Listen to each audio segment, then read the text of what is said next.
Hey, and welcome to episode number 3 of the Road to Semifinals.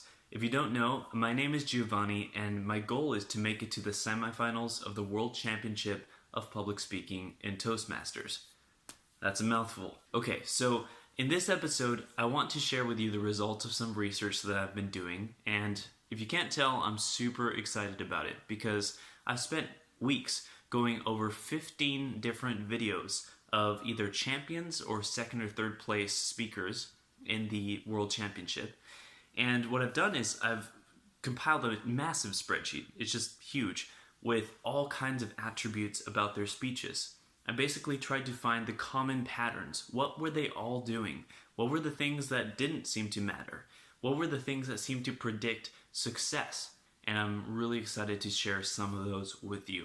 Now, before I begin, let me just mention this is a quick, more casual format video, and I'm not going to discuss all of my findings in this video. I have a link in the description of this video where you can read 16 different tips for how to do better as a public speaker using the analysis that I did of these top speakers. Okay, so if you want to see the full thing, click on that link and read through it. In this video, I want to just call out some of the favorite things that I found, or some of the things that I thought were most interesting in the research. Okay, so number 1, every single champion, save for one, okay, and this one was kind of a outlier. His speech was completely different from any of the other ones. So almost every single champion has had personal stories, okay? Personal stories are king. In fact, out of the 15 speeches I watched, there were like 32 stories, and only 2 of those were non-personal stories. The second thing that I noticed was so many of them made jokes or references to Toastmasters. I was kind of surprised by this, really. In fact, about 50% of people mentioned Toastmasters.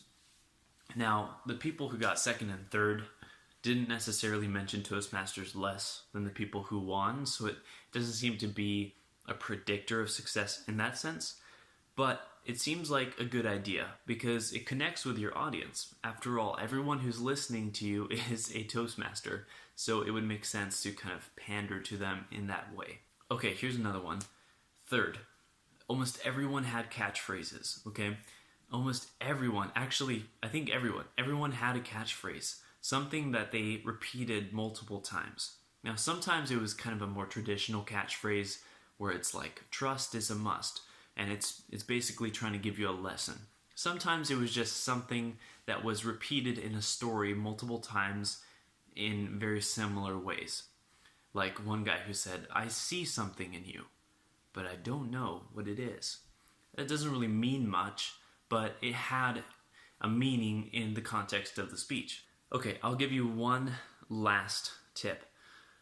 In terms of introductions versus conclusions, how did they introduce and how did they conclude their speeches? Because a lot of people care a lot about that. In terms of introductions, there was quite a few of different ones.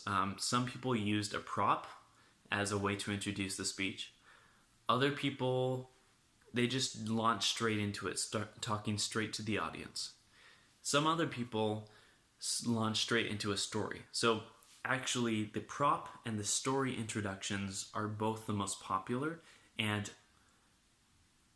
am I going to say this correctly? I think there was 3 or 4 each that started that way, and all of those people were champions. There were some less popular ones, like starting with a question, like literally the first thing they say is a question. That's a common introduction that is advised when you look up introductions for a speech. A lot of people say, ask a question. And it can be good, but when you're at this level of speaking, at the World Championship of Public Speaking, you're at a whole different level. Asking a question is kind of like, anyone can do that. That's not that great. It doesn't really pull people in compared to starting right into a story, for example. And as far as conclusions go, almost everyone in their conclusion just did a callback to something previously in their speech. Most often it was something that was in their introduction. So most people would just say, maybe their catchphrase as their final line, or they would give the audience some kind of call to action based on the moral of the story that they gave in their speech. So conclusions were almost all the same. They were either repeating a catchphrase, calling back to something else in the speech, or just calling back to the main lesson and saying, here's what you need to do. I'm going to leave it there. There are so many other tips. I really encourage you to read that blog post. I'll catch you in the next episode. I'll just give you a hint right now. I've already picked out my 2 topics for my 2 speeches, and I've started writing intros and kind of general outlines for them. So my next update is going to be about that process. All right, catch you later.